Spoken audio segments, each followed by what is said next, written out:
Исәнмесез, эфирда Татарстанның көньяк көнчыгыш хәбәрләре. Студияда Лиана Ганиева. Бүгенге программада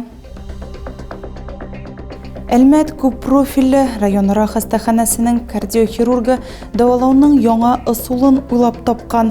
Хәзер аневризма операцияләр ничек үткәрелә? Әлмәт шәһәр судында гаепләнүчеләр эскамиясендә 21 яшьлек Таджикистан гражданы егет безнең шәһәрдә наркокурьер булып эшләгән. Торак йортның подъездында яңгыр, Су Ленин урамындагы 22-нче йорттагы фатирларга үтә. Әлмәтлеләр барсына да җылыту турбаларының шартлавы гаепле дип саный. Медицина алга атлый. Әлмәт күп профильле районара хастаханәсенең кардиохирургы дәвалауның яңа ысулын уйлап тапкан. Хәзер аневризмага операцияләр ничек үткәрелә? Алдагы сюжетта. Стали вырезать не округлое отверстие, а квадратной прямоугольной формой. И вот этот лоскут, который находится в этой проекции, мы его используем для приближения к устью коронарной артерии. Тагы да күбрәк йөрәкләрне коткарып калырга Нур Сибагатуллин аорта клапаны проблемалары белән бергә аорта бүлегенең аневризма вакытында операция үткәрүнең яңа технологиясын уйлап тапкан. Приходится выполнять. Тәкъдим ителгән төрле ысуллар кулланып эшләргә туры килә. Озын кан тамырлары, анастомозалары алына. Аларны коронар артерия авызы протез белән тоташтыралар. Бу бик катлаулы, шулай итеп бүкләнүләр барлыкка килә. Медицина бергәлеге яңа ысулны таныды һәм табибка патентны хуплады. Хәзер пациентлар өчен уңай нәтиҗә өмете күпкә югарырак. Числилось количество больным, которым можно выполнить. Бу операцияны куркынычсызрак башкарып була торган авыруларның саны артты. Гомумән, аорта бүлегенең аневризмаларына планлы рәвештә 85 операция ясалды. Шуларның яртысы шушы ысул буенча. Йөрәк авырулары инде 20 ел дөньяда үлемнең алдынгы сәбәбе булып кала. Үлем очракларының гомуми статистикасында алар 60%-тан артык. Инфарктны, инсультны һәм башка кардио авыруларны кисәтү өчен табиб пациентларга сәламәт туклану һәм яшәү рәвешенә таянырга киңәш итә. Шулай ук даими рәвештә диспансерлаштыру узарга. Самочувствие хорошее? Нормально. Одышка ушла? Ушла. Спасибо. Очень хорошо помогли. Мы очень рады. Эш дәүрендә Нур Сибагатуллин докторлык дәрәҗәсен якларга, шулай ук 40-тан артык патент алырга өлгергән. Әлмәт шәһәр судында гаепләнүчеләр эскамиясендә 21 яшьлек Таджикистан гражданы егет безнең шәһәрдә наркокурьер булып эшләгән. Таджикистан гражданины криминаль бизнеска кушылырга һәм җиңел акча эшләргә карар кылган, ләкин ялгышлык эшләгән. Матур тормыш урынына гаепләнүчеләр эскамиясенә эләккән.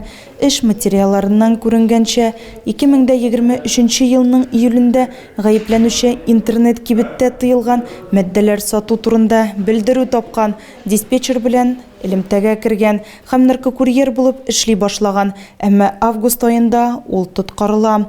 Аның үзе белән 13 төргәк булган. В Альметьевском городском суде окончено рассмотрение. Әлмәт шәһәр судында наркотиклар таратуда 28 эпизод буенча Таджикистанның 21 яшьлек гражданины гаепләнә. Аңа карата җинаять эше кузгату каралды. Үзенең соңгы сүзендә гаепләнүче төзәлергә мөмкинлек бирергә һәм артык кырыс хөкем итмәскә сорады.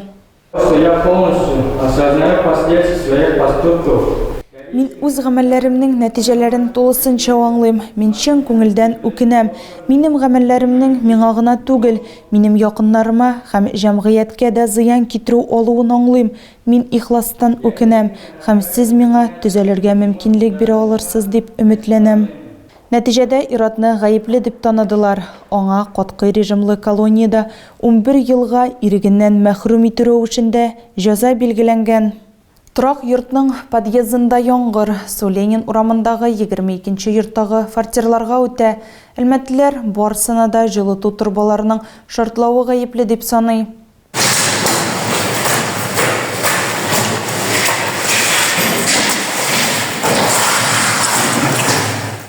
Бу гадәттәгечә җыештыру түгел. Ленин йортында яшәүче 22 кеше авария нәтиҗәләрен бетерә. Моңа кадәр берничә сәгатьлек беренче подъездда шын яңгыр ява иде.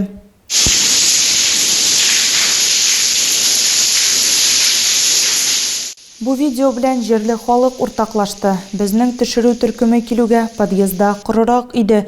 Җирле халык фикеренчә җылыту турбасы шартлаган. Күптән түгел генә йортта ремонт ясауларына карамастан кешеләрне су баскан. Самое интересное, говорят, то ли там трубы меняли, то ли в прошлом году, то ли какой год. Почему так произошло? У нас в этом году уже капало. Су подъездда гына түгел, күп кенә торашыларга хәзер фатирларда су басу нәтиҗәләрен бетергә туры киләчәк. Ремонт арзан эш түгел. Закон буенча мондый вазгыятьтә милекчеләр идарәҗе компания хисабына ремонт башкарып чыга ала. В первую очередь нужно вызвать представителя УК. Беренче чиратта идарәҗе компаниянең вәкилен чакыртырга һәм һәр фатир буенча су басудан килгән барлык зыян турында аерым акт төзергә кирәк. Әгәр үз теләге белән зыянны капыламаса, судка мөрәҗәгать итәргә. АСЦЖ идарәҗе компаниясе нәкъ менә ул йортка хезмәт күрсәтә.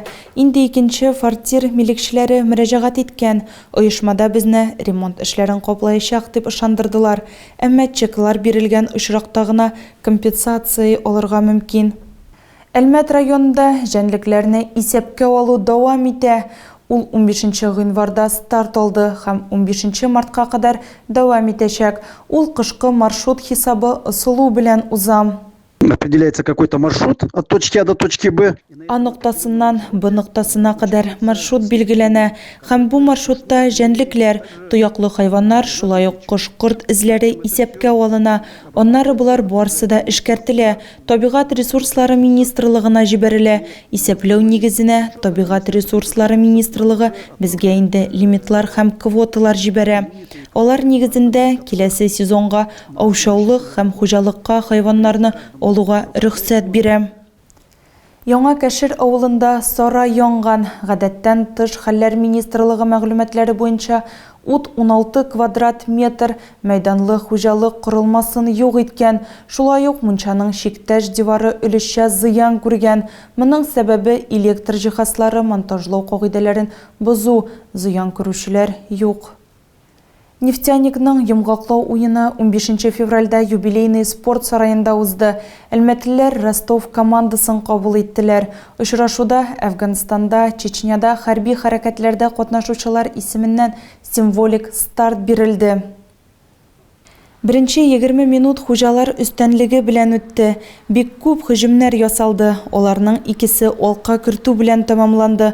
6 минутта Ислам Гәрәйшин тапшыруыннан Ислам Хәсәнов исәпне ачты. Икенче алканы Семен Ионов кертте.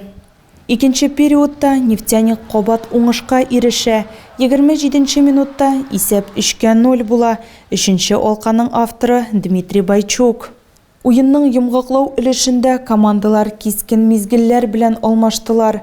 Донат Стальнов тапшыруыннан алканы Кирилл Крутов кертте. 4-1 әлмәтлеләр үй сериясында 100% нәтиҗәләргә ирешәләр. Алда нефтяникны Төмән, Ханты-Мансийск, Курган, Омск маршруты көтә. Тагы да күбрәк яңалыклар һәм тапшырулар белән безнең сайтта таныша аласыз. Без социаль челтәрләрдә дә бар. Хәбәрләр юллагыз. Бүгенгә менә шулар. Мин сезнең белән сау булашам. Исән, имин булыгыз.